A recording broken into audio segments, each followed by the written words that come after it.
darkest valley, I will fear no love. Oh, my smile, my mind reassure me I don't need no one. Woke up this morning with my mind set on loving me. With my mind set on loving me. Woke up this I'm morning going with to my admit people. mind set on loving me. With my mind set on loving me. I'm not lonely, I'm alone, Okay. and I'm holy by my own. I'm not lonely, I'm alone, and I'm holy by my Hi, own. everyone. Thank you so much for Yeah, the bad coming. days may come, We are the going winter may to know. give it just a Hey, couple more minutes as people hey, the trickle map of your in, palms, the and then tempo we'll you beat, start. you're all that you got. Hey, the bad days may come, the lover may leave, the winter may not. Hey, the map of your palms, the tempo you beat, you're all that you got. Though I walk through the darkest valley, I will fear no love. Oh, my smile, my mind reassure me I don't need no one. Woke up this morning with my mind set on loving me. With my mind set on loving me. Woke up this morning with my mind set on loving me. With my mind set on loving me. I'm not lonely, I'm alone, and I'm holy by my own. I'm not lonely, I'm alone, and I'm holy by my own. My cup is full up, what I got is enough. Nobody completes me, don't mess with my stuff. My cup is full up, what I got is enough. Nobody completes me, don't mess with my love. Surely, surely, surely, surely, goodness and mercy shall follow me. Na, na, na, na, shall follow me. Na, na, na, na, shall follow me. Give me today my daily bread. Help me to walk alone ahead. Though I walk through the darkest valley, I will fear no love. Oh, my smile, my mind reassure me I don't need no one. Woke up this morning with my mind set on loving me. With my mind set on loving me. Woke up this morning with my mind set on loving me. With my mind set on loving me. I'm not lonely, I'm alone, and I'm holy by my own. I'm not lonely, I'm alone, and I'm holy Okay, by my it's own. 7:05, Yay, the bad and days. we have a full house. So I'm going to go ahead and get started. First of all, thank you so much for coming. I want to let everybody know that we are recording this. So if you don't want to be a part of that, please feel free to anonymize your name or turn off your camera. If you do want to be present as your own self in the session, please change your name to include your names and your pronouns and where you're from, and feel free to share in the chat where you're coming from what brought you here, and what you hope to get out of this. So we are in the second session in the 6-part series for the Harvard Prison Divestment Campaign's Alumni Squad, our political education and radical imagination series entitled The Genius That Surrounds Us All. And this is for alumni or friends or foes of Harvard. This is for abolitionists and people learning and growing in their abolitionist practice. And this is a space for all of us to be interrogating and challenging and exploring what needs to be done in ourselves and what needs to be done in the world, and what our role is in building a world where everybody is free, where everybody is liberated, and where the violence of policing and prisons and surveillance has disappeared. So we thank you for being here with us. Just a quick note, you'll probably have seen if you registered via Eventbrite that we had a couple of different options. All of our work, all of these sessions will always be free. In the event that you did decide to donate, one of those options was to support captioning services. We endeavor to make all of our work accessible, and disability justice is a core part of a practice of building a world where everyone is free. So we thank you for supporting that. We also had an option for donations to our Just Reinvestment Fund, which is a fund that we launched over a year ago for Harvard alumni and affiliates to funnel what would have been donations to Harvard, the institution that we benefit from, but that we also know causes a lot of harm, and instead funnel those resources into building up care, wellness, and sustainability in some of the communities that Harvard has harmed. And we think of that not as charity, but as our responsibility as people who benefit from the prestige of this institution, which has caused and is continuing to cause so much harm. So thank you for those who are also able to donate to that. And this session today will be exploring the scope of the prison industrial complex with all of its myriad tentacles that are both visible and invisible, and then also allowing space for us to think about what are points of rupture, what are points of intervention where we can tear apart this behemoth. And in the programming for today, it draws upon experiences of real people that we've represented, that we've taught, that we have otherwise been in community with. And so while we're exploring the experiences of these people and benefiting from them in a pedagogical sense, we also wanted to bring awareness to the fact that not having an understanding of what the prison industrial complex is or how it operates, and not being directly impacted by it, is very much a privilege.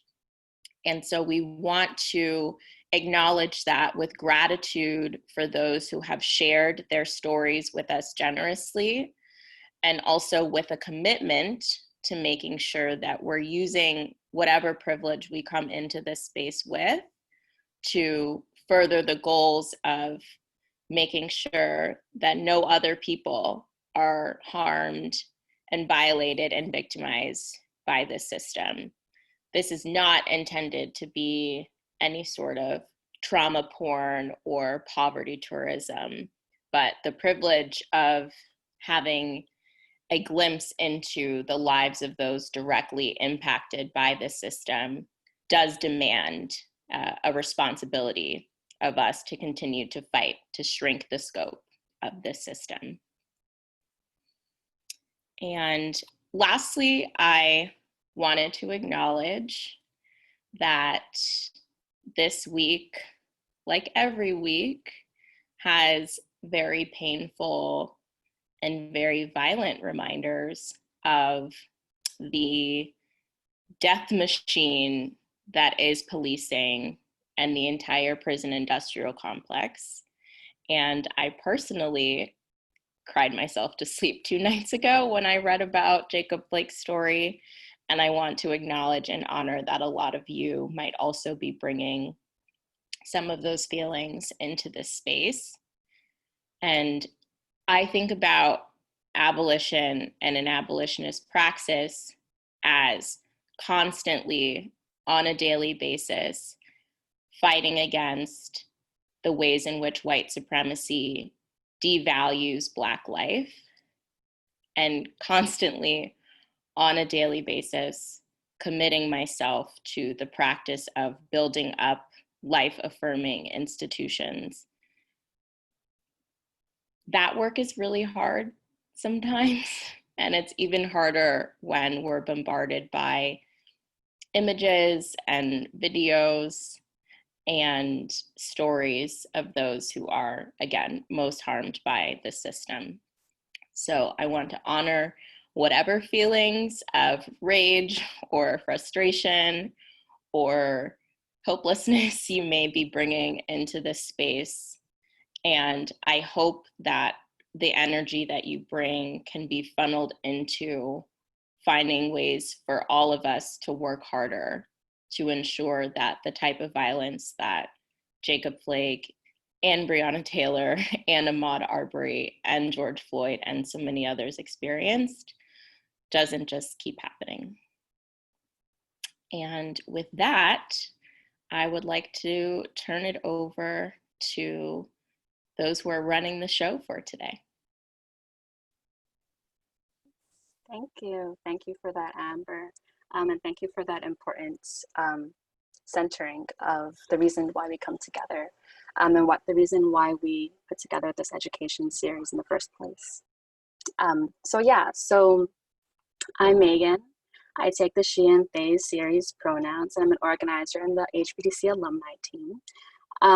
As you guys might have seen from the flyer of today's education series, the focus and the challenge really of this installment is outlining in this brief portion of time the full scope of the prison industrial complex, whose structures are so often intellectualized, or whose impact on disenfranchised and oppressed communities is so often invisibilized, that its sheer expanse can seem at times all pervasive and yet totally nebulous. So what we've prepared in an attempt to concretize and really bring the prison industrial complex into relief is one iteration of the life cycle of incarceration as it impacts and transpires through the lives of a man named Mr. Brown and his son Marco. So what we're going to do in the next few slides, and what we invite you to join us in doing, is a close reading of a series of vignettes that illustrates this life cycle of incarceration. And as we read through each vignette aloud, we would like for you to try to note the different actors and profit points that you identify in each of these scenes.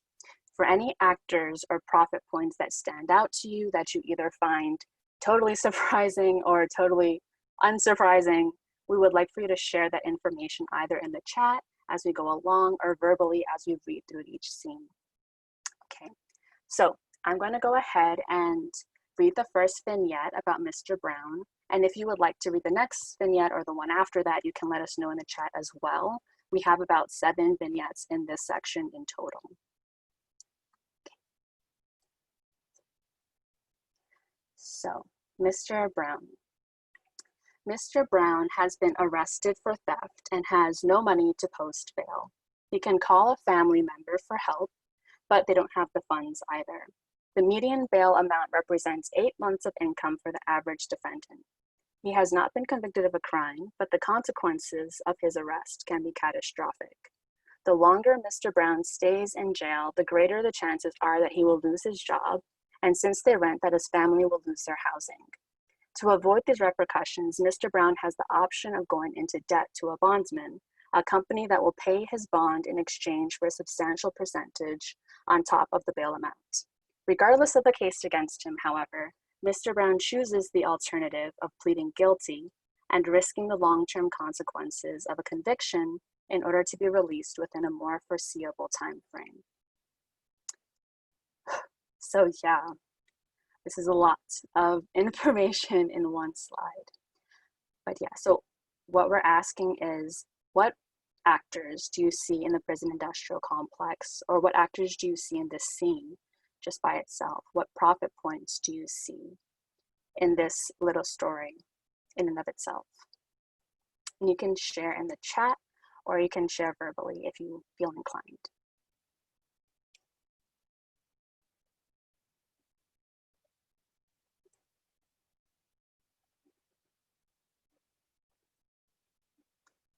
Yes, profit point, the bondsman. Yes, that one stood out to me as well, Eliana. Anything else? I'm gonna give, let's try to just name as many different actors that we see as possible. Let's try to name as many different profit points that we see as possible. Some might be more obvious than others. Interesting. Yeah, so Jeannie says the landlord. Less obviously. Elizabeth Block says the people who want to keep the poor poor, and those people exist. Yes, great. Whoa, okay, things are really coming in now. Okay, the pressure to plead guilty sets up a chain of profit down the line. Yes, and we will see that as the vignettes go along. The companies, store, or person that leverage policing to protect its profits. Wow, okay, that one was interesting. I didn't think of that actually. Whoever reported the fact, yes. Yeah, so I think there's similarities between Sam, your comment, and Jasmine, your comment, right? There's a profit point there, and there's an actor working in that little snippet, right? Where someone reported the theft and someone who wants to protect their property. Do any of you two want to speak to that point a little bit more, Sam or Jasmine? Okay, it's okay if you don't want to. That's fine. This is Jasmine. I can add a little to what I was thinking there, but even not knowing the details, just assuming that the person, instead of trying to find another way to resolve whatever the scenario was, just instead chose to report it to the quote unquote authorities. Yes, that's an excellent point, right? Because there are different options that people who lose their, if the store owner, he didn't have to call the police, right? There are different options to reconcile with those situations. Absolutely. Thank you, Jasmine.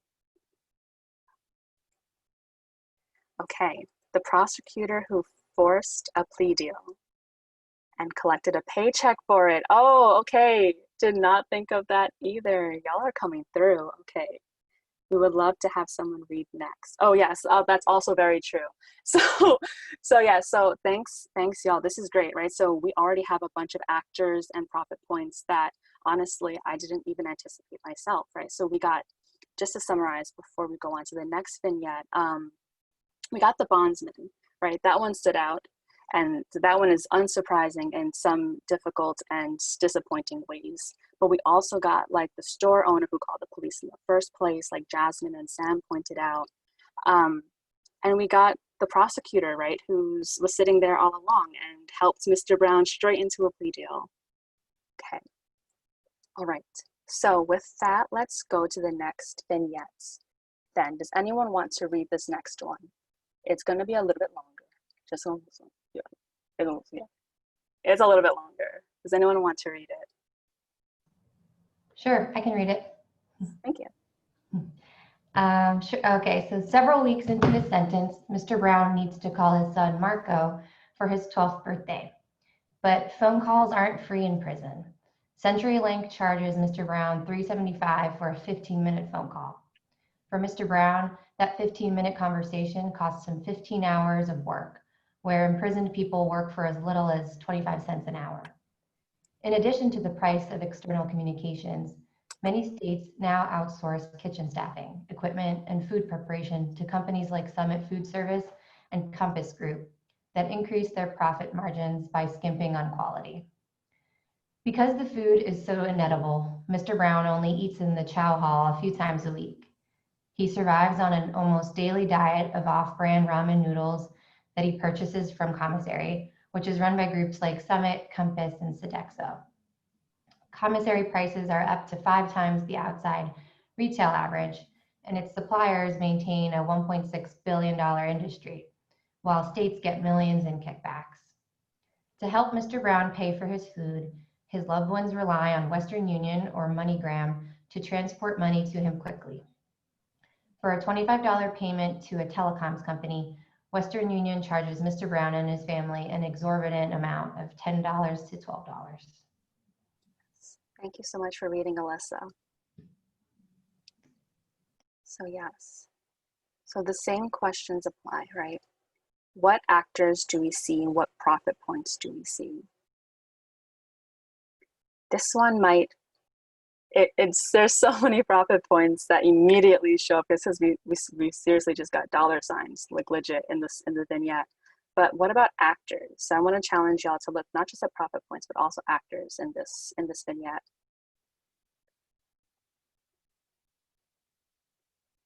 Or also profit points, because those are clearly, they run this whole vignette here.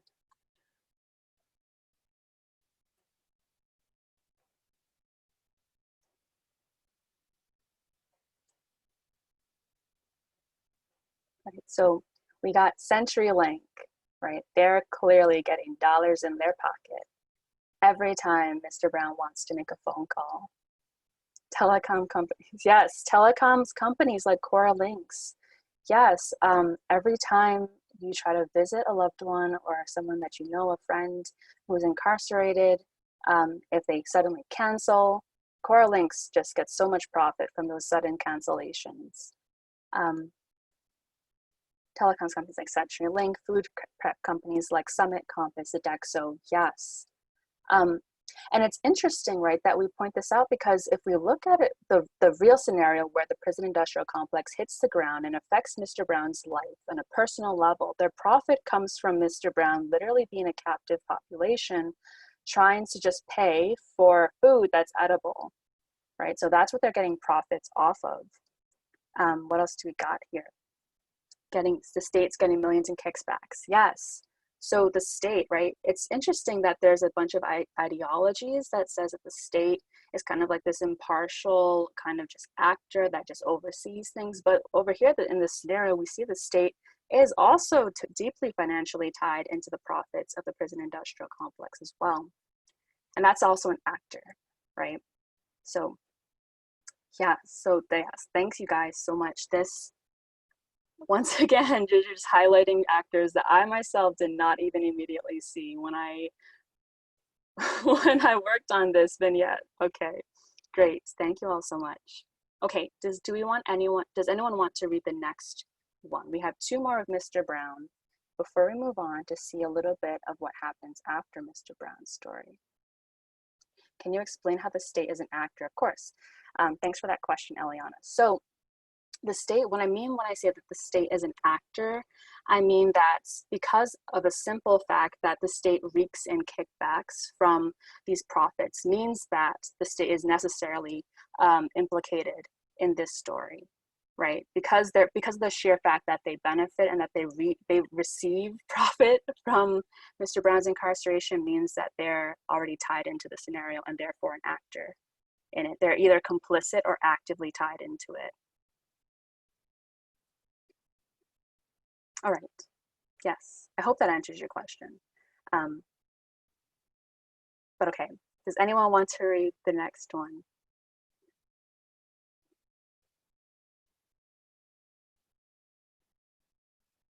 Sam, do you want to move on to the next slide?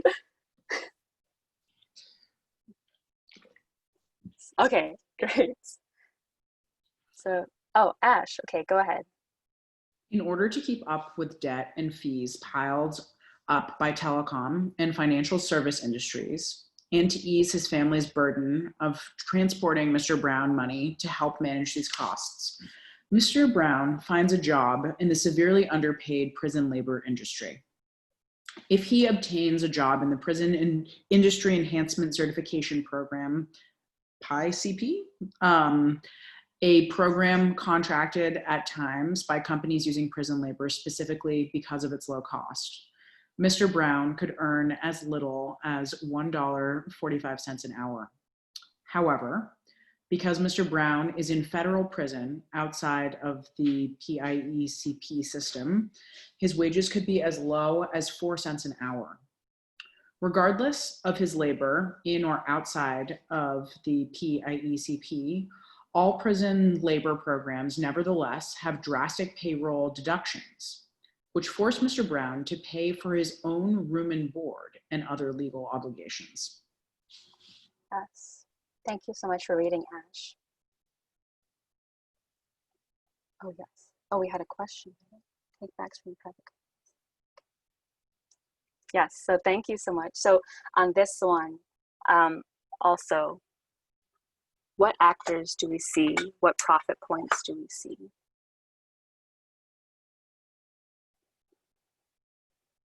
Yeah, this is slavery, Jasmine, absolutely. Yeah, right. So do you want to speak more to that, Jasmine? Like how do you see, I mean, like, obviously I want it's just there, but do you want to speak more to that, to your point? Yeah, I mean, I guess there are technically cents being paid for the labor, but this is essentially forcing someone to work with no wages or no compensation for that work. And people who are in a particularly vulnerable position and more likely or more vulnerable just to being exploited that way. Mm-hmm. Yes. Yeah, right. Because that's one of the critiques that I often hear is like, oh, well, they get paid. It's like, yeah, well, if you get paid pennies for in a place where a box of water a case of water will cost you $16 and you get paid 26 cents an hour, that's exploitation.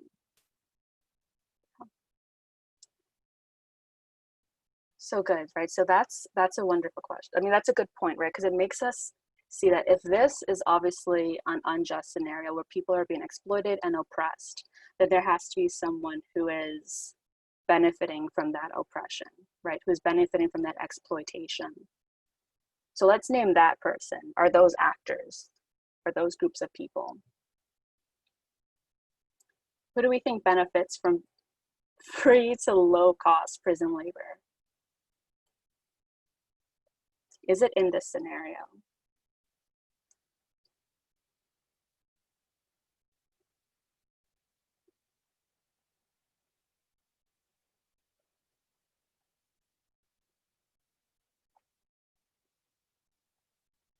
Companies taking advantage of that low cost labor. Yeah, right, the companies. Yeah, so I don't know how familiar you guys are, right? But like the things that are manufactured by prison labor, there's some simple and familiar items that we might see in the day to day, right? For those of us who are in classes, right, it's like the desks in our public schools and the mattresses in dorm rooms, right? So it's those kind of things that are familiar. So it's not just the companies that are benefited from this free or low cost prison labor, but it's also the people who buy those things, right? So all of society, the so-called free world, is perched on top of prison labor, right? It benefits from this. So in this way, we're deeply implicated as well. All right. But yeah, okay. So let's go to the last scene of Mr. Brown before we move on to the next half of this life cycle. Do we have one more person who wants to read Mr. Brown's vignettes? If not, it's okay.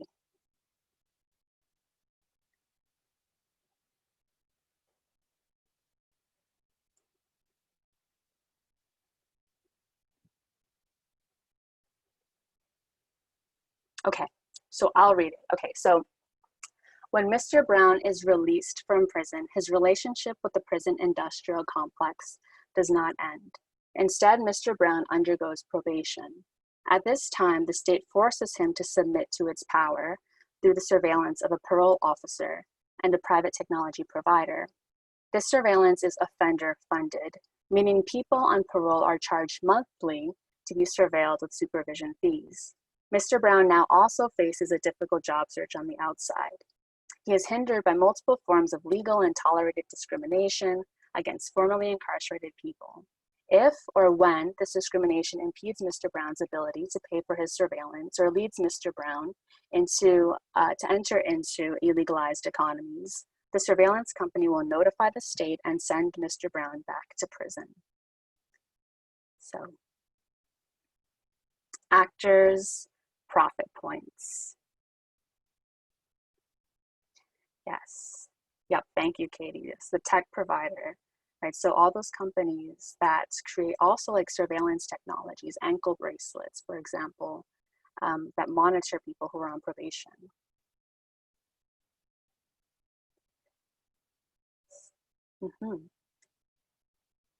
Probation staff, yes. Parole officer, yes.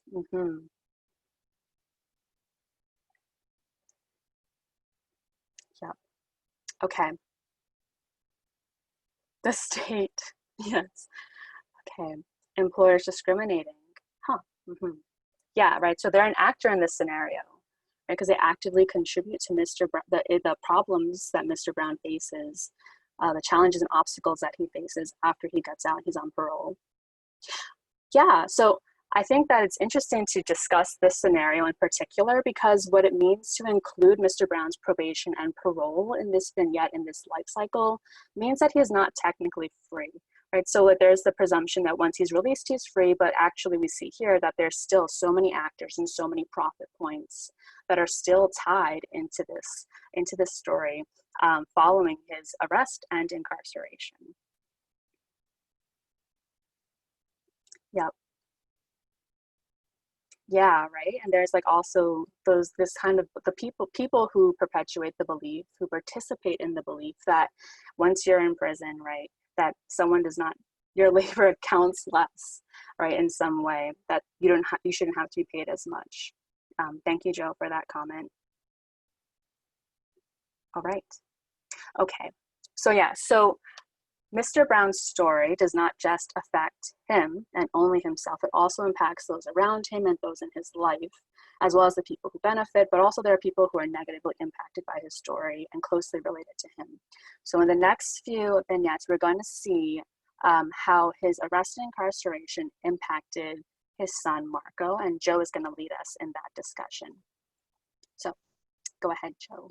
Take it away. Thank you so much, Megan. So here is, all of this has been pretty horrifying. And I do want to mention again that this is not a narrative that we crafted in order to drive these points home. This is actually the story of a real person who was very generous in sharing his story with us. And he asked us to share it far and wide. So that people can really see how deep this all runs. We're going to start now to see the ripple effects into the lives of his family members and the intergenerational effects in the story, particularly of Mr. Brown's son, Marco. So if we could have the next slide, please. I will read the first slide and there are only 3 parts of this narrative, and then we'll move on to our next section. I'll read this slide, and then once again, we'll ask in the chat for folks to share where they see particular actors and profit points. What I really like so far about the chat that we've been seeing is people not just naming actors and profit points, but sort of connecting the dots between them, surfacing what might seem invisible at first glance, and really, implicating a lot of the players, talking a little bit about kind of the underlying motive, which I think is important when thinking about a large amorphous complex where a number of people are benefiting in ways that are sometimes hard to pin down. So I'm really grateful for the way in which the chat has been unfolding. And we'll just ask people to keep sharing that thoughtfulness with us. I'll read the section and then we'll ask for readers for the next 2 slides. Several months into probation, Mr. Brown is unable to pay his parole officer and is returned to prison. In order to continue providing food and housing for their family and to offset renewed telecom and financial services fees, Mrs. Brown takes a second job working nights. She does not have the money for childcare while she is at work. Left to wake up, get to class, return home, and complete his homework mostly on his own, Marco struggles to keep up with his education and still reels from the impact of his father's reincarceration. Marco's school gave him a transit pass, and fortunately, he does not live in a 2-fare zone. But he is nevertheless often absent. When he is at school, Marco's teachers notice that he is usually unwashed and has difficulty concentrating. Marco's grades suffer from his repeated absences. After speaking with Marco about his attendance, his school counselor contacts the Administration for Children's Services to report the school's concerns. When ACS investigates the conditions of Marco's absences, Mrs. Brown is charged with child neglect. She is placed on the state central register, and Marco is placed in foster care. So let's take a minute with this and just start to think and talk about what we see here. Who is benefiting from the way in which this unfolds? What are some of the ways in which maybe some of these systems are intentionally set up to create a chain reaction of benefit for certain parties?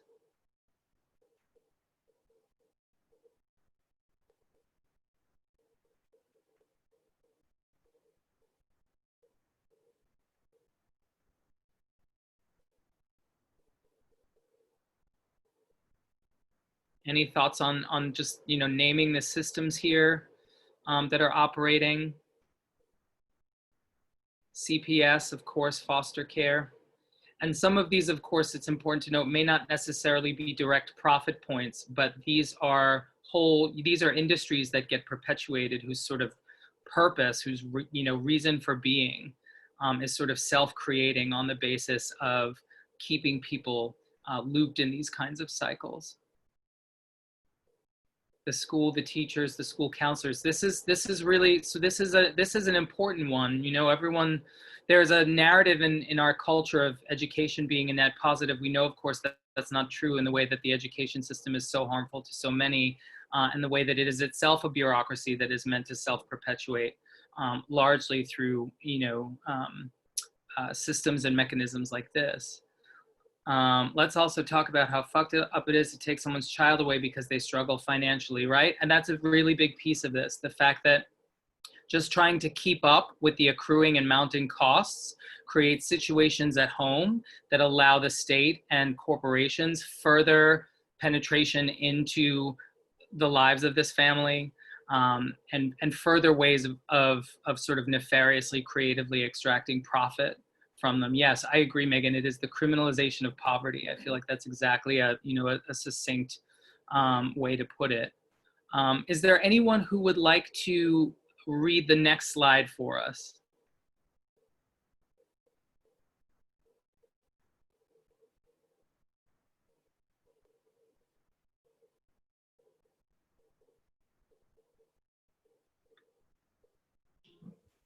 I'm happy to.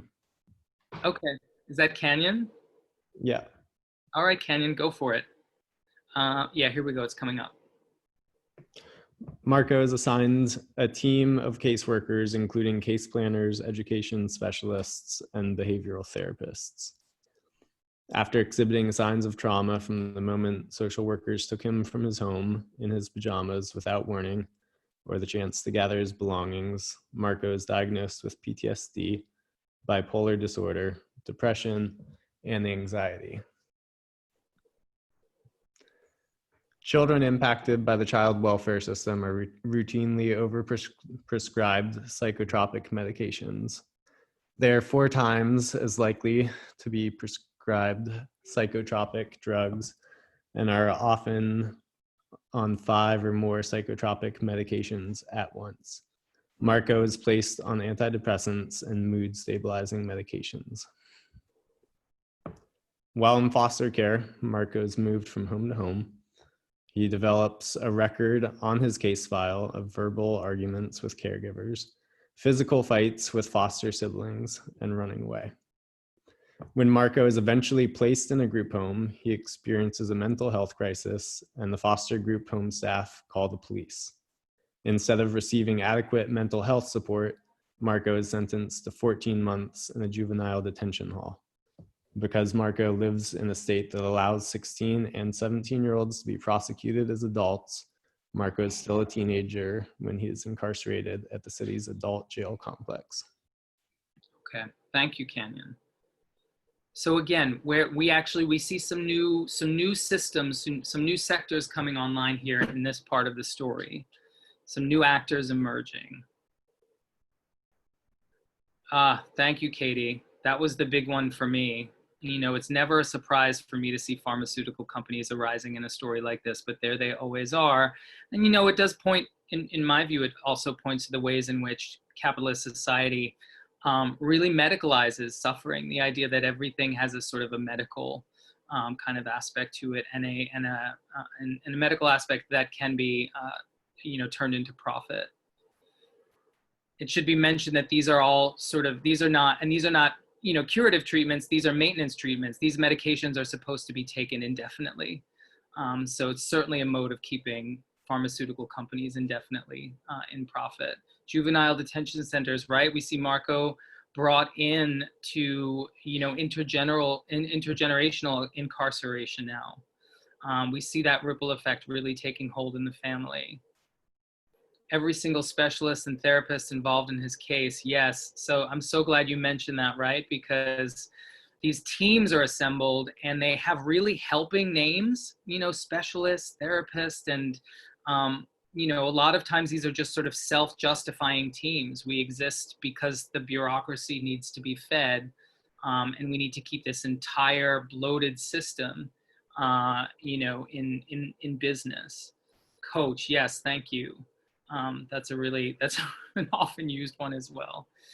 Exactly. The pharmaceutical companies, it doesn't end there. They then, you know, give kickbacks to doctors to kind of push their drugs. That's something that we're well aware happens. Exactly. It's described as a case. That's clinical terminology, and this is a child who's experiencing some real traumatic experiences. And we're referring to it just as a case. It's very, very easy to kind of two-dimensionalize in that way and to just sort of treat him as a number versus as a person. Just get social workers narrative. Yes, thank you. Soft policing is still policing. Thank you for bringing all of this to the fore.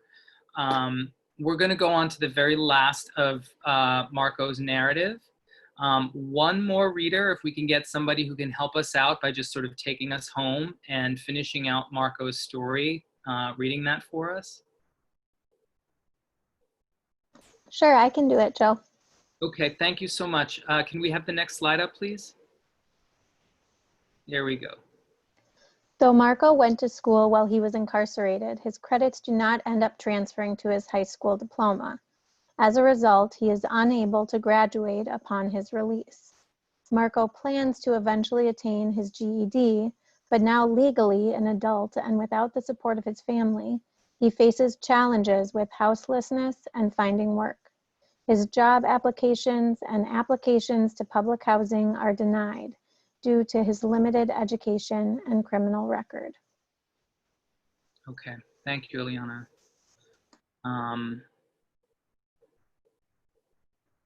I feel like a little bit of a broken record asking what do we see here. It's just, but it's that pervasive, and it's that insidious, and it's that relentless.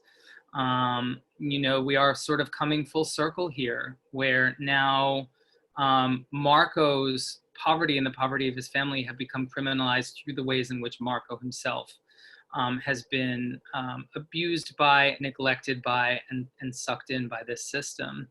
Are there any other actors we see in this slide who we want to name at this point and profit points?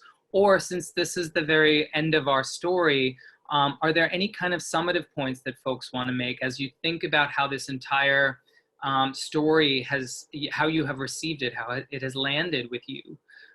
Any observations or thoughts or ideas or feelings that you'd like to share with us.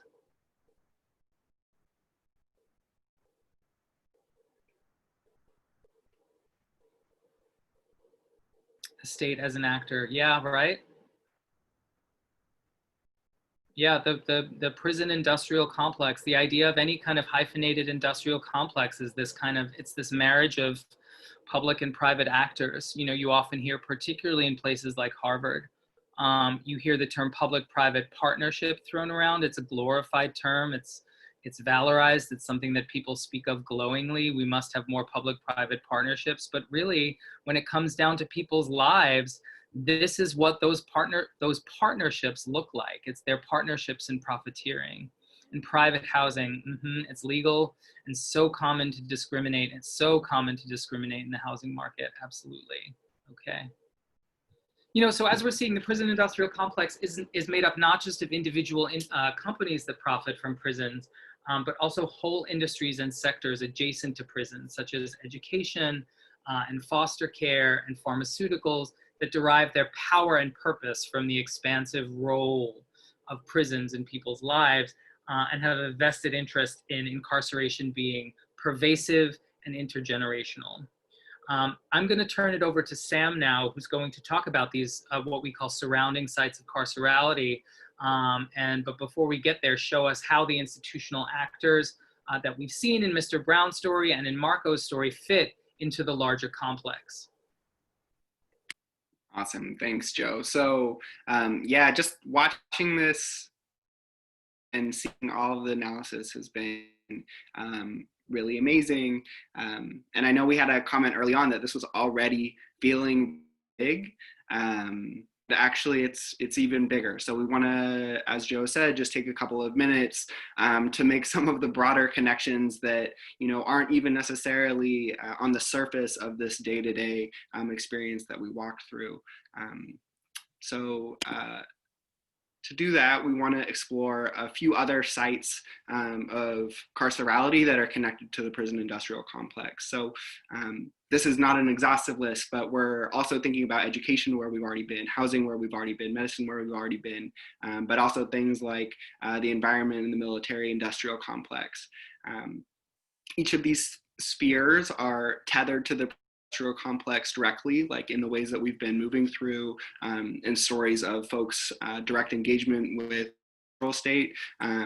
But they also operate with their own carceral logics, and so we want to explore that a bit as well. So to do that, I want to draw on the scholarship of Damien Sojourner, and this is a quote from his article, Another Life is Possible. He writes about education in California and LA specifically. I'm from California and work with educators, and so this is a person that has certainly expanded my thinking a lot.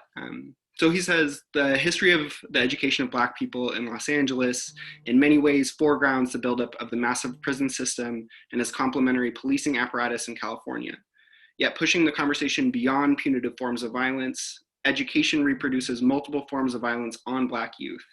It's imperative that we shift our framing from state-sponsored education as a redemptive structure of social progress to an understanding of education as one of the key sources of support for forms of structural oppression, as it points to the capacity of the state to make processes of Black subjugation normal and visible under the guise of liberal beneficence. So, I mean, we have this quote in an academic scholarship, but I feel like this analysis also just like emerged in our chat already. And thinking about soft policing, right? And that's really what we're thinking about here, really trying to link up these spheres, both in the ways in which they serve as funnels and links that people into prisons, into the juvenile punishment system, but also how they kind of recreate a cage within their own spaces. Okay, so we want to move through each of these. We've already been spending some time thinking about education. We saw in Marco's story, you know, the direct connection. And these are a couple of scholars are doing a lot of thinking about education and the ways in which education itself serves as a cage for many, many people, and also perpetuates the kind of logics that underwrite the prison itself. We've also, I know that public housing popped up in the chat, and housing and education are linked. They're inseparable. Public education getting its funding from property taxes, and housing is another sphere that's deeply intertwined with the prison industrial complex. So I live in St. Louis, which is a city that is funded through a series of municipal fines and fees that basically turn inequitable access to housing and transportation into incarceration through police presence.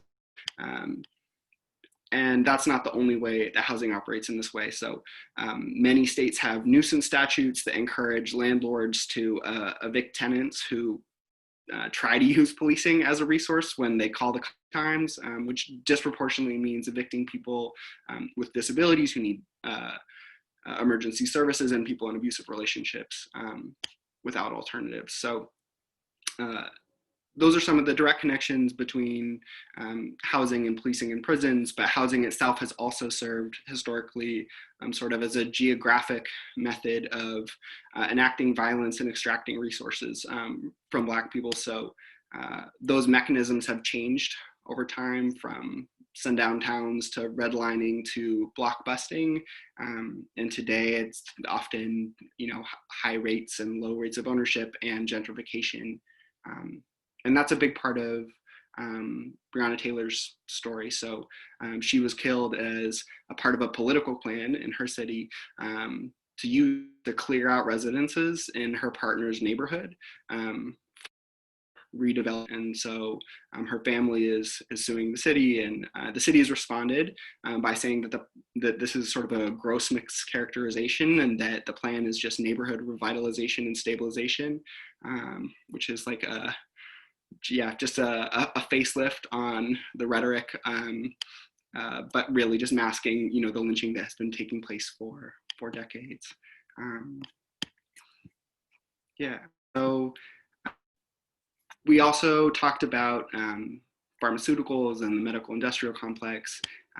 There's a lot there. Want to highlight some of the sort of specific connections between the carceral state and medicine. The work, Acres of Skin, is instructive in detailing the state of Pennsylvania's use of incarcerated people, deeply invasive research for over 2 decades in the 50s and 60s and 70s. The Tuskegee syphilis experiment is infamous, but it also just connects with the long histories of incarcerated and captive women being experimented on, which is the story of gynecology, which was produced almost exclusively through the torture and abuse of enslaved women. And there are just countless examples of the ways in which the medical industrial complex discriminates and distributes death unevenly, just in a sort of everyday context, not to mention the mistreatment and negligent lack of treatment for the 2.3 people who are incarcerated today. Also thinking about safety and health, for me, I'm thinking a lot about connections to climate. So, and environmental disasters. I'm from Santa Cruz, California, which is currently on fire.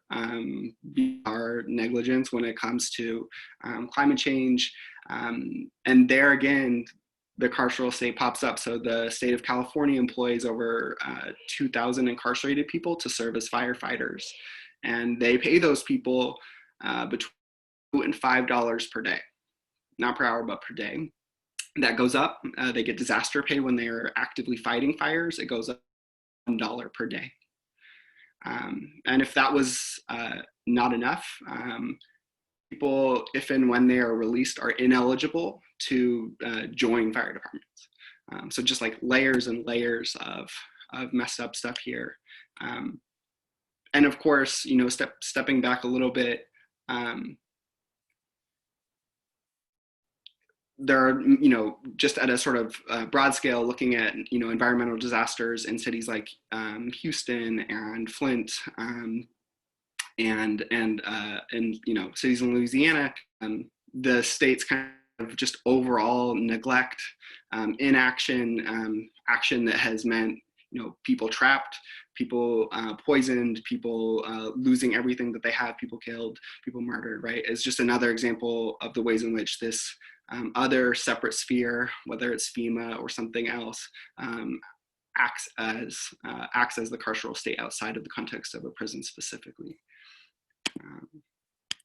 And then last but certainly not least, we just want to kind of point to the fact that most of what we've been exploring has been within the borders of the United States, and that's really not where this ends. So the prison industrial complex gets its name from the military industrial complex, which is, you know, a shorthand for the many ways in which the United States builds its empire through war and terror.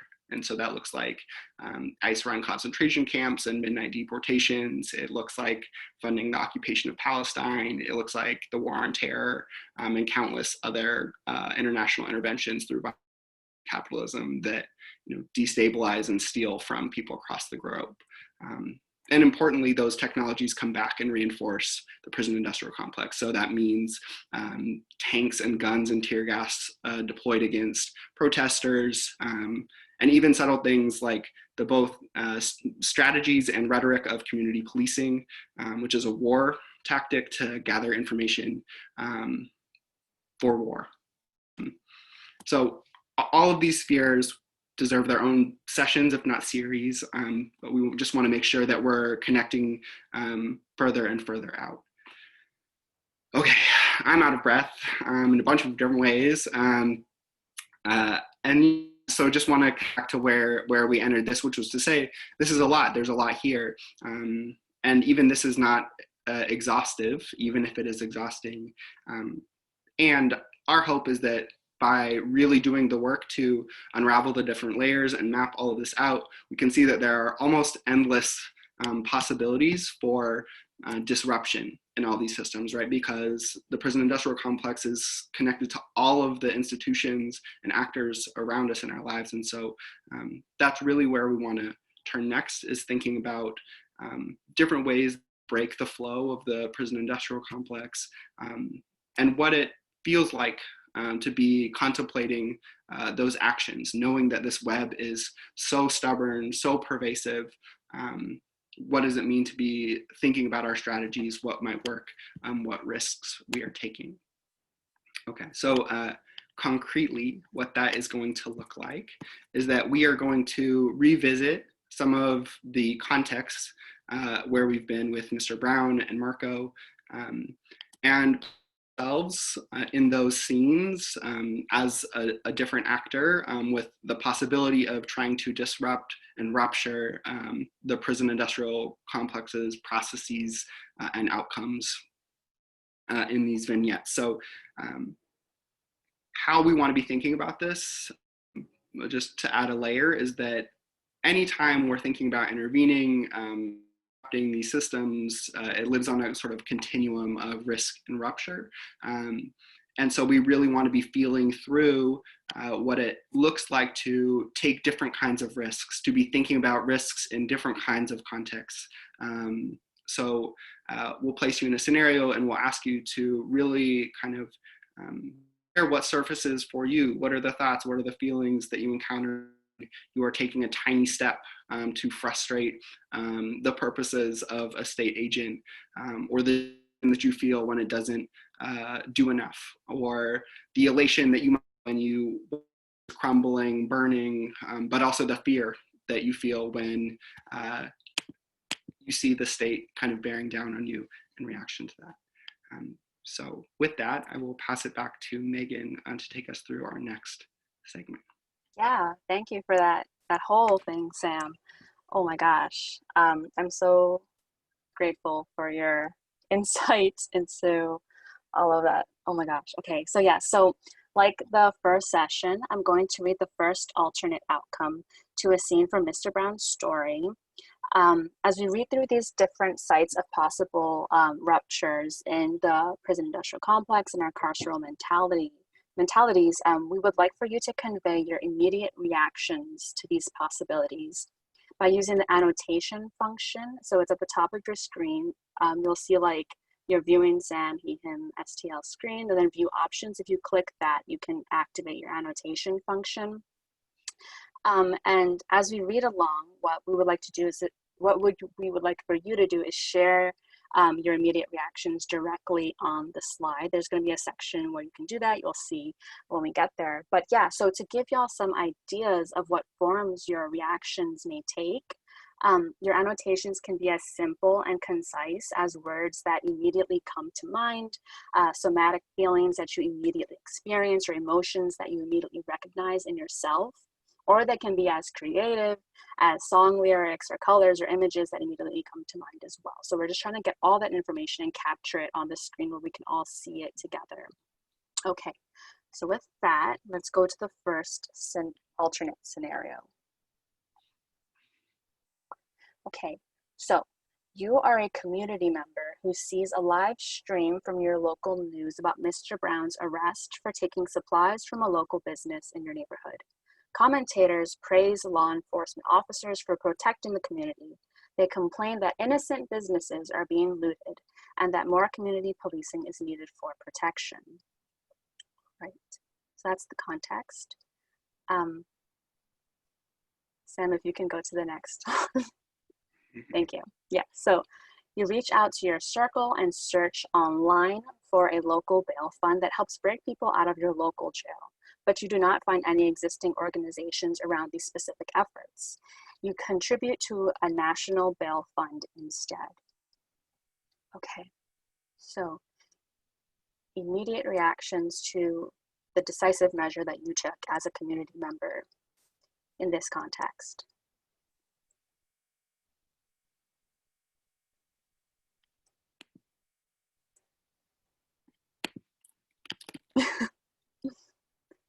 I see a straight line. Great. Yes. Bail. Boo. Community policing. Okay. Got still keeping the bail business going though. Frown. Oh, okay. All right. Great. So before I respond, do we have any? How do I create a local bail fund? Annoyance that I had to do this at all and couldn't do more. Conflicted. Okay.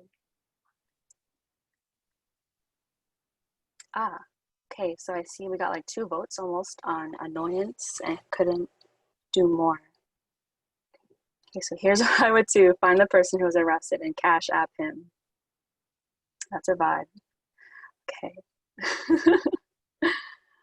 Are the bail funds that also fight for the end of cash bail. Right, obviously community is being protected if people must resort, is not being protected if people must resort to stealing and keeping. Yes, agreed. Yeah, so can the person who speaks to, who wrote conflicted or maybe still keeping the bail business going though, do y'all want to speak a little bit more on your reactions? If you would like, if not, that's okay. All right, yes, right, so I heard a mic turn on. Right, so I say conflicted because it's hard as a single person to kind of try to take on the whole system of like bail funds by yourself if it doesn't already exist in the community. So you go to the National Bail Fund, which the likelihood of that donation making an impact on this specific case of Mr. Brown from your community is low. So you did do something, but it feels like we know that it's not enough, and I know that it can feel overwhelming to kind of figure out where do you go as an individual to kind of make a bigger impact? So.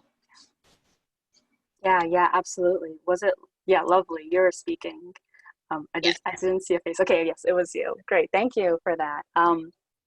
Yeah, right, so I definitely want to acknowledge, right, that these alternatives aren't perfect scenarios, right? That they're not perfect alternatives or perfect solutions.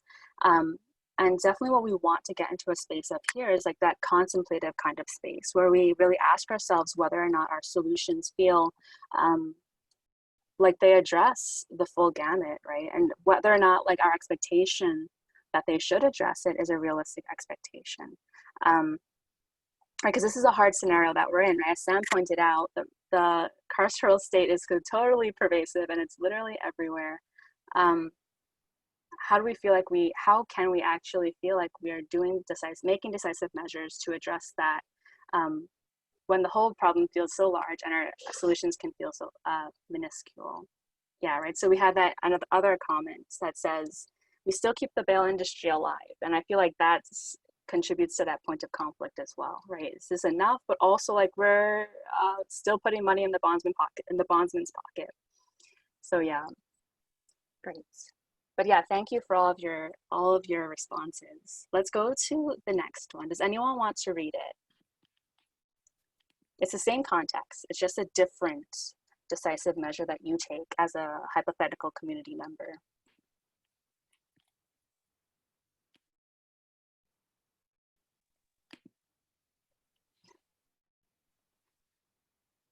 Yeah, Anna, I'm so sorry. I don't know how to use annotations while on the phone, but I love your hearts though, to be honest.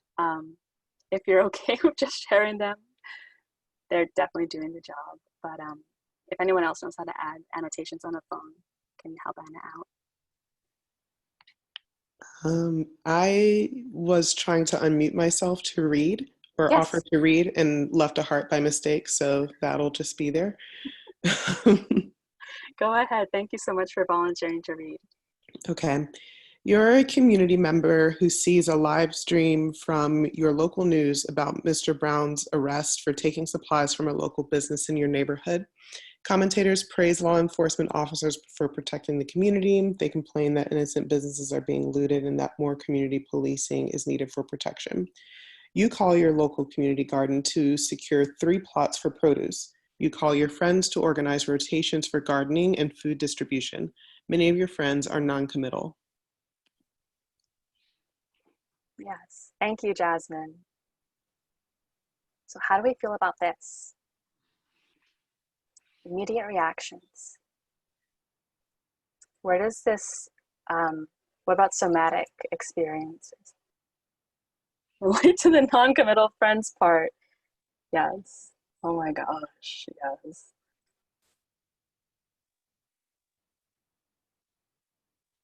Does setting up a local community garden feel like it's like it addresses more than what the bail fund option did?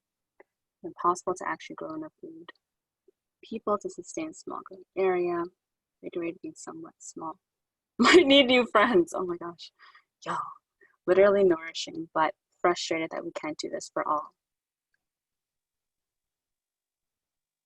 Okay. Feelings of warmth for a minute, but feeling defeated again for not being able to make an impact. Huh. Okay. Keeping people fed is abolitionist work too, so this feels better. Yes.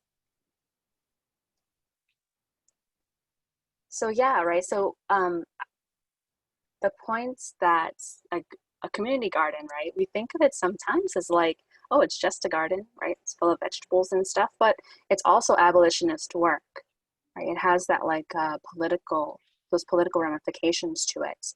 And it sustains a community in a way that comes from the people. So I wonder, for the person who wrote still not being able to make an impact, do you feel like the perspective that this garden is abolitionist work, does that feel more impactful to you by seeing a garden or considering it in an abolitionist frame? Yeah.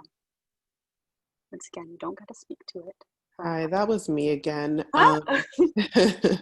I think, yeah, so that was more so coming from the idea of, like, yes, agreeing that the community garden is abolitionist work, but sort of the feeling that it's like, oh, if it's just me out there planting and harvesting and not a true community effort, like that feeling of not everyone being bought in, leads to that feeling of not being able to make an impact. Yes, yes. Thank you for sharing, Jasmine. Thank you for all your participation today.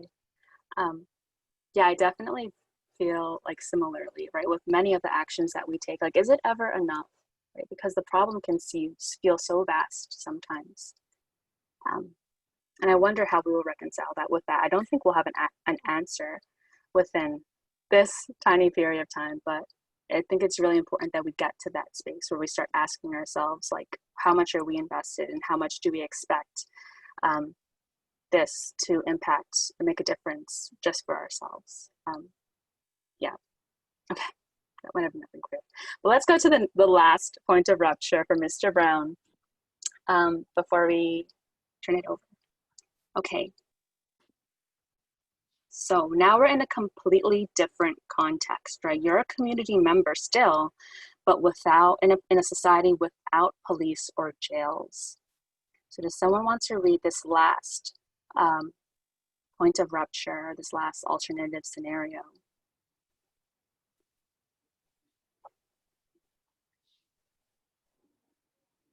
Okay.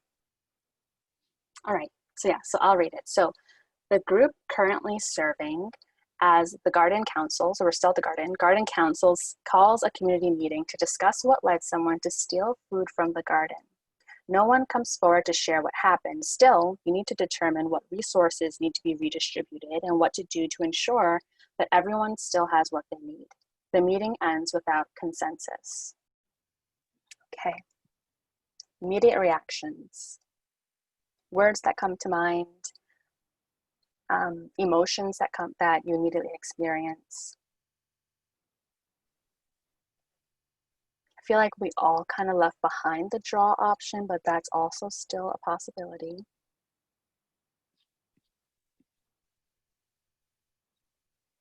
Wow. Anna, you started a trend. Everyone is leaving hearts now. Oh, okay. What does stealing from the garden mean here? Yeah, right? So in this case, it would just kind of be like you run a community garden, and it's a community without police or jails, and someone takes from the garden without like letting you know beforehand, knowing that like the produce from that garden goes to community members, and there's a whole team that distributes it, and so forth. It's okay. This is real governance at work. Maybe still hard. Okay. Hopeful. Feels like progress. There could be a plot in the garden that everyone tends on a rotating basis that is clearly labeled as free, and then everyone can pick whatever. Great. Transformative justice. This feels like it remembers everything the state forgets or refuses to know about human potential and human need. Wow, that was especially poignant. Does the person who left that one want to elaborate more on their point? Hey, Megan, it was me. Oh, like, seeing kind of a full scope of an alternative about how things can go in terms of like how to provide, how to meet everyone's resource needs, and how to address harm when it happens, like applying like just humanness and humanity to that set of concerns versus applying like profit motive and brutality and inhumanity. It just feels like two opposite scenarios. Yes, absolutely, right. So that kind of relates to the comment, hopeful feels like progress that community has at least brought into a new way of resolving conflict and meeting new ends, right? Because there's a kind of similarity here between the very first scenario that we read from Mr. Brown, right? When he's arrested and he has to go, he's in holding and he's in jail and he has to pay the bondsman, all because of theft, right? An alleged theft. And here we have also a quote unquote theft, right? But it's handled in a completely different way. So yeah, I'm glad that it feels a little bit hopeful and it feels like transformative justice. But I wonder if it would feel like it is as impactful as it needs to be. But yes, okay. So with that, let's go to Marco's degrees of rupture. We'll turn it over to Joe before we wrap. Yeah, sure thing. Could I have the next slide, please?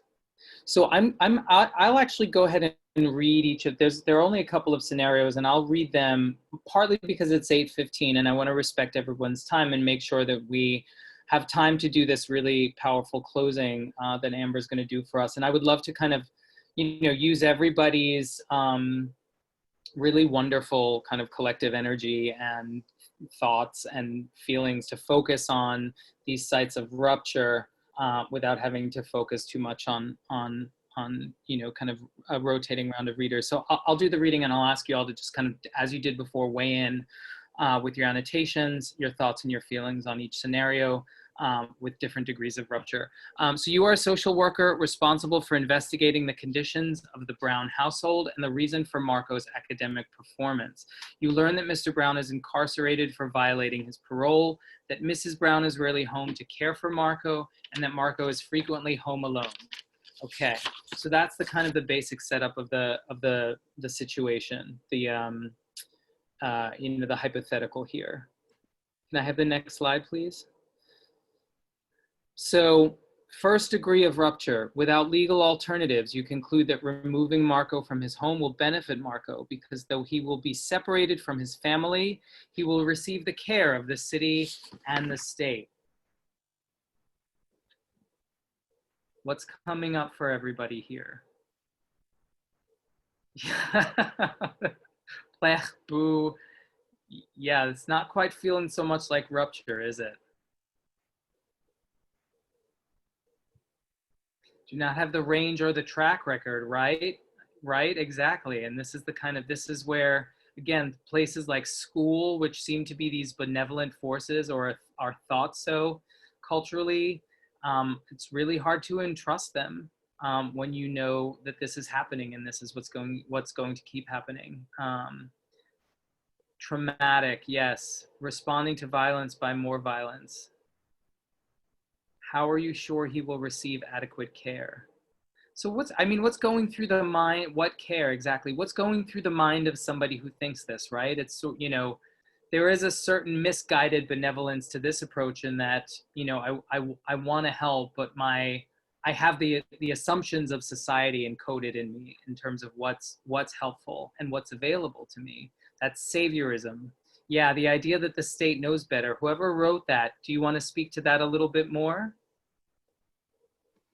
I was a teacher, so and I taught in New York, in the South Bronx. This was like this is what I learned in grad school, basically, that you as the teacher knows best, your students are at a deficit, you will come in and help them achieve at the highest levels so that they can succeed, and that's what this is bringing up for me.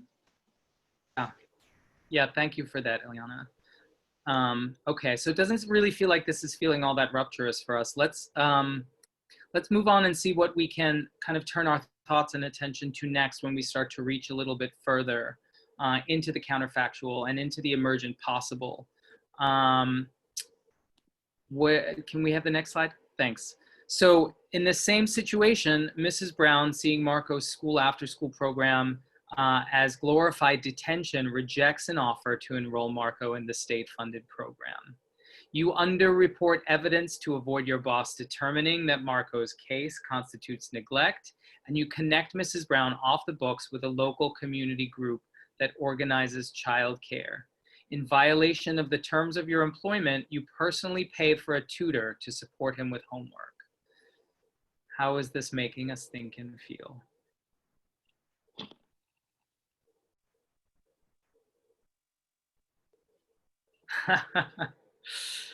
That's the spirit, right? This is that degree of rupture where it comes down to individual actors often performing acts of infiltration or acts of subversion, right?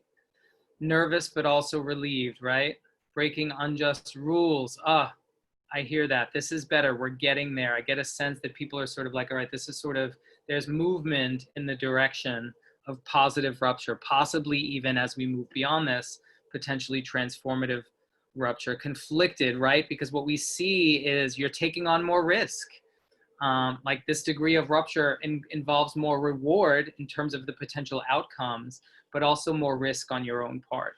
And on the part of the people you are asking to trust you and whom you trust, you're sort of all in this together, but you're still very much bucking a system of governance and a system of profit that is not designed to tolerate stuff like this. So it's definitely, you know, we're putting ourselves a little bit at risk. I want the social worker to talk to Mrs. Brown and Marco and see what they really want, what they need. That's right. Yes. What are your wants and needs, instead of us determining, sort of making assumptions about what is best for you. Let's ask for consent. The folks who have written these comments here that have just emerged about consent and asking what you really need and what you really want. Do any of you want to expand on that a little bit? Hi y'all, I'm Ash. Been working at a school that really does an incredible amount for all of our families, and we collaborate really closely with all of the folks that we work with, and it's incredibly hard. You know, we're open 11 hours a day, and we have like 35 staff to 90 students, and that's why we're able to do what we're doing. And so I think I feel really deeply the way this system is like, sorry, I just feel like I'm gonna cry. The way like the teachers at the school that had to refer Marco to the social worker, and then the social worker are just like on this track that they didn't make up, that they have to follow because there's all these protocols in place that they have to follow.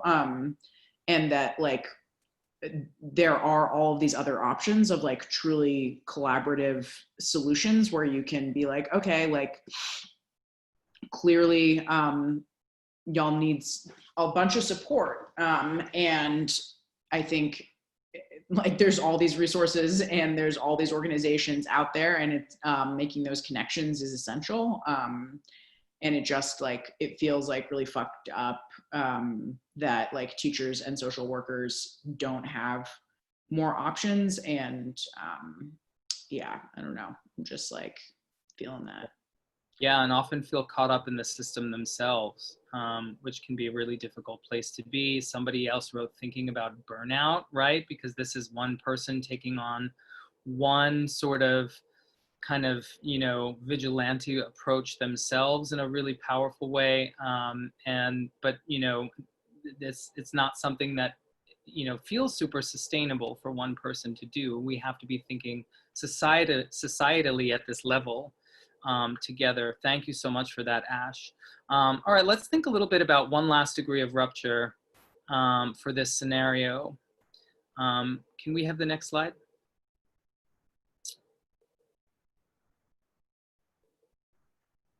Okay, so I love the cross out. I love the feeling that seeing the cross out gives me.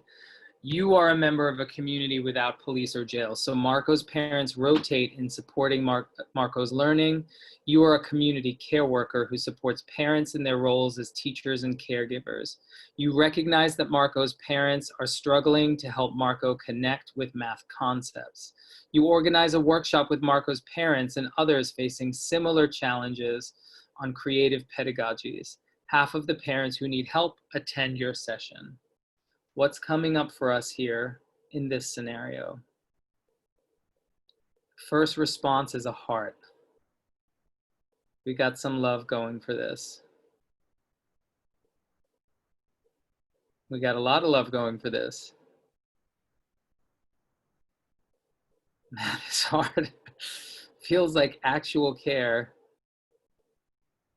Yep, I hear you. I hear that. I'm also personally, I'm very torn about that last sentence, half of the parents who need help attend your session. There's part of me that loves that people are turning out, and there's a part of me that's, you know, the idea of half versus all of the parents who need and want that help. There's something hanging in the air with that statement. Love it. Also thinking about the other parents. Yeah, me too. What is a community care worker? You know, that is what we're here to determine.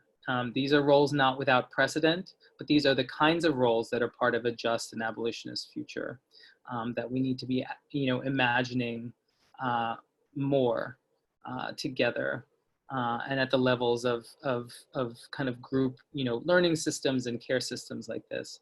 not hoarding knowledge in this model, sharing wisdom. Yes, sharing wisdom and not just performing, right? This idea of what is called epistemic injustice, the idea of like power claiming to know better, or like the invalidation of community ways of knowing. No more of that. I love all of the hearts that we're seeing. All right, I'm going to really grateful for the acknowledgement of a post-PIC world that will still take continued effort. Yes, thank you for that. It's not utopia. It's not we've all just sort of arrived into perfection. The world we want to create will take our work. It will take our individual and collective effort. And with that, since we have just a few minutes left, I want to thank everyone who, who responded to this exercise and was generous enough to share your thoughts and feelings. I want to turn it over to Amber to close us out, and to again just thank you for being part of another wonderful session.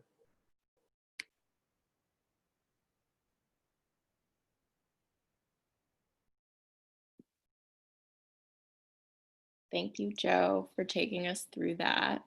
And thank you, Sam, our tech expert extraordinaire behind the scenes, for coordinating all of this.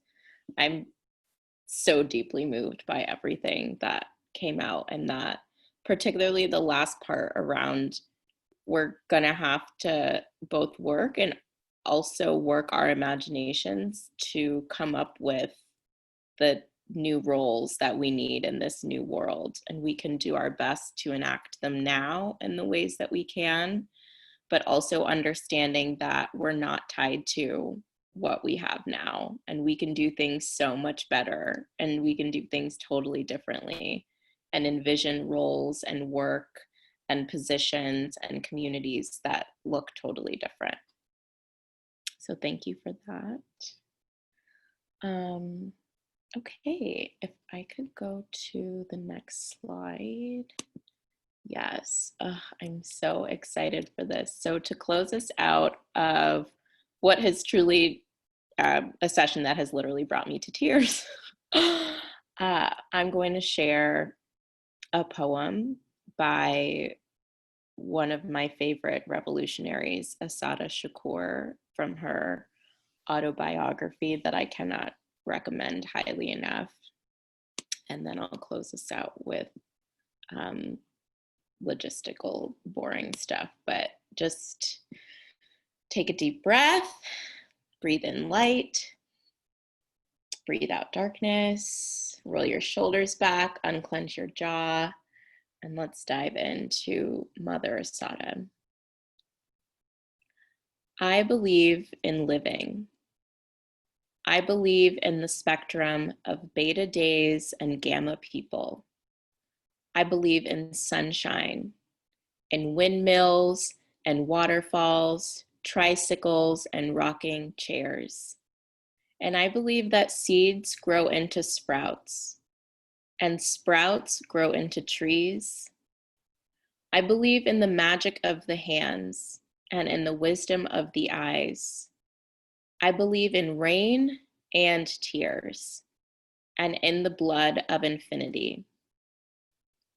I believe in life, and I have seen the death parade march through the torso of the earth, sculpting mud bodies in its path. I have seen the destruction of the daylight, and seen bloodthirsty maggots prayed to and saluted. We can go to the next slide. I have seen the kind become the blind, and the blind become the bind in one easy lesson. I have walked on cut glass. I have eaten crow and blunder bread, and breathed the stench of indifference. I have been locked by the lawless, handcuffed by the haters, gagged by the greedy. And if I know anything at all, it's that a wall is just a wall and nothing more at all. It can be broken down. I believe in living. I believe in birth. I believe in the sweat of love and in the fire of truth. And I believe that a lost ship steered by tired, seasick sailors can still be guided home to port.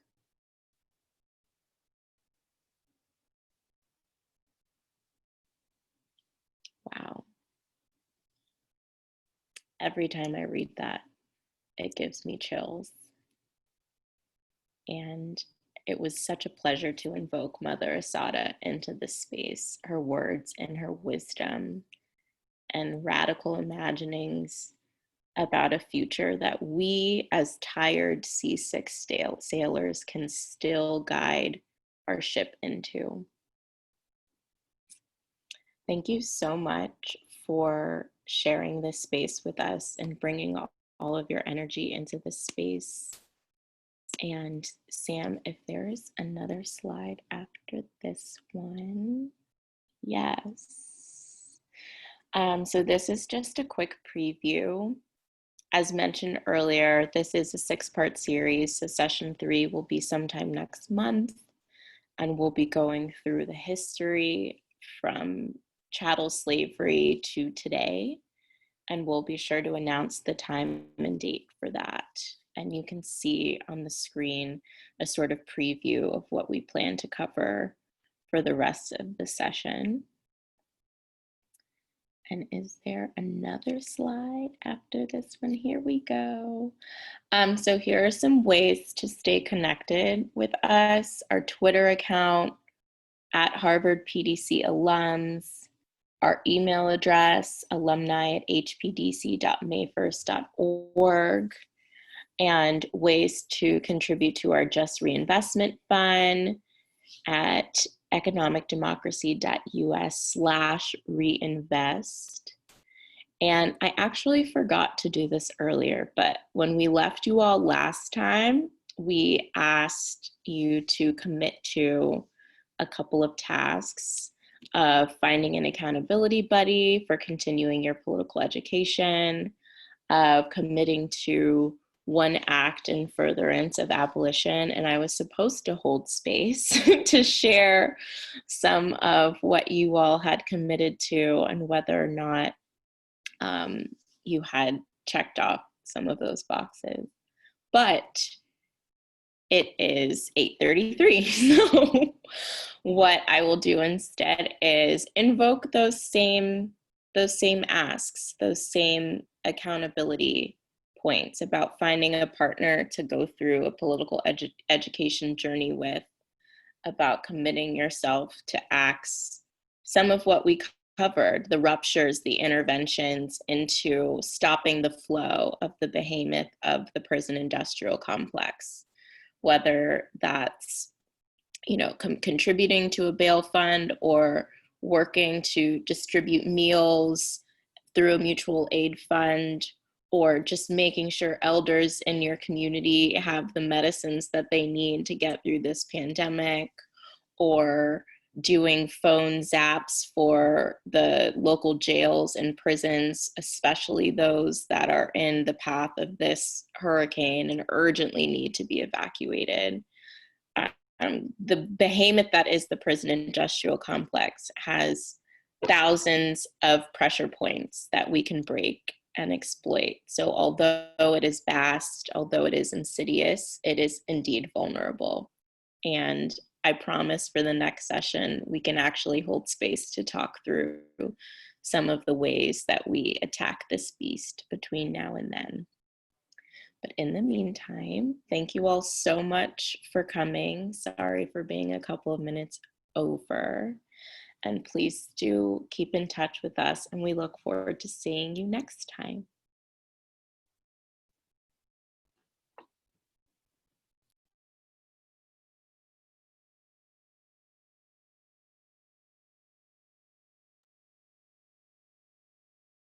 The winter may not. Hey, the map of your palms, the tempo you be, you're all that you